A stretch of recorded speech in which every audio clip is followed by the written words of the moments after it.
नमस्कार। के तपाईँ मदिरा सेवन गर्नुहुन्छ? गर्नुहुन्छ भने त्यो तपाईँको स्वतन्त्रताको कुरा हो।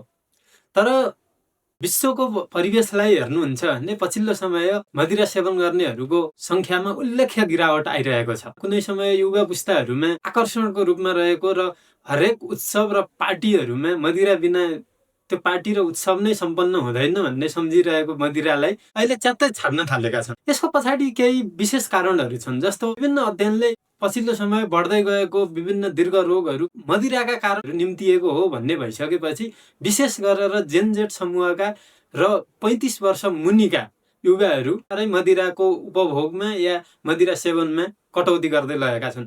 तथ्याङ्कले पनि यही भन्छ।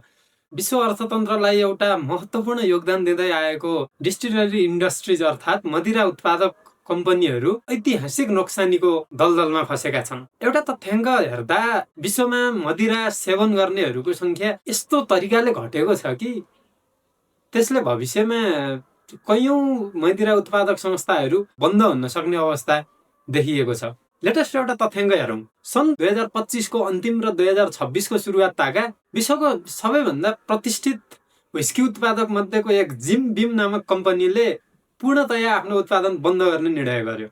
त्यो यति ठुलो मदिरा उत्पादक कम्पनी थियो, उसले व्यापक मात्रामा घट्दै गएको मदिरा सेवन संस्कृतिले गर्दा आफ्नो व्यवसायमा नोक्सानी आउन थालेको देखेर व्यवसाय बन्द गर्यो। तर तथ्याङ्क हेरौँ, कति संख्याले घटेको छ र कुन मात्रामा छ मदिरा व्यवसाय र मदिरा सम्बन्धी उद्योगको अवस्था। विश्वमा लगभग 900 अर्ब डलर बराबरको मदिरा उद्योग सञ्चालनमा छ। त्यसमा करिब 3 करोड भन्दा बढी मान्छेले रोजगारी पाइरहेका छन् र राजस्वमा पनि यसको उल्लेख्य योगदान रहेको छ। सन् 1575 मा स्थापित एउटा मदिरा उद्योग आजसम्म सञ्चालनमा छ। करिब लगभग 600 वर्ष भन्दा बढीसम्म सञ्चालनमा भइरहेको उद्योग यति बेला यति धराशायी बन्दै गइरहेको छ कि 2020 मा भन्दा 21 मा घाटा, 21 मा भन्दा 22 मा घाटा, 22 मा भन्दा 23 मा घाटा गरेर यो उद्योग निरन्तर घाटामा चलिरहेको छ।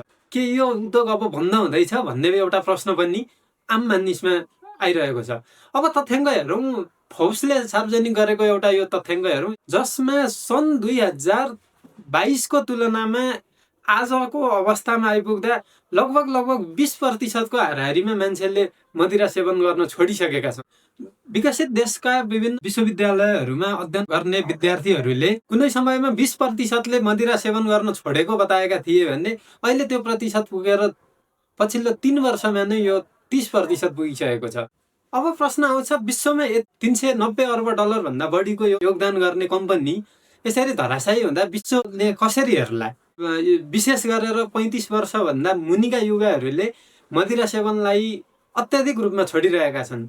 यसको अर्थ हो विभिन्न खालका दुर्घटनाहरूबाट बच्न र विभिन्न खालका स्वास्थ्य समस्याहरूबाट बच्नका लागि मदिरा छोड्नु अत्यावश्यक छ भन्ने सन्देश आम युवाहरूमा गइरहेको छ। विशेष गरेर जेनजेड समूहले यसलाई परित्याग गरिरहेका छन्। यसले एक हिसाबले आम मानिसहरूको स्वास्थ्यमा त सकारात्मक प्रभाव पार्छ नै, तर यसले अर्थतन्त्रमा पार्ने असरका कारण कतै विश्वले फेरि पनि मदिरा उत्पादकहरूलाई प्रोत्साहन गर्नका लागि र आम मानिसलाई मदिरा सेवनतर्फ प्रोत्साहन गर्नका लागि अनेक प्रोपोगन्डा त निम्त्याउँदैनन् भन्ने एउटा प्रश्न खडा भएको छ।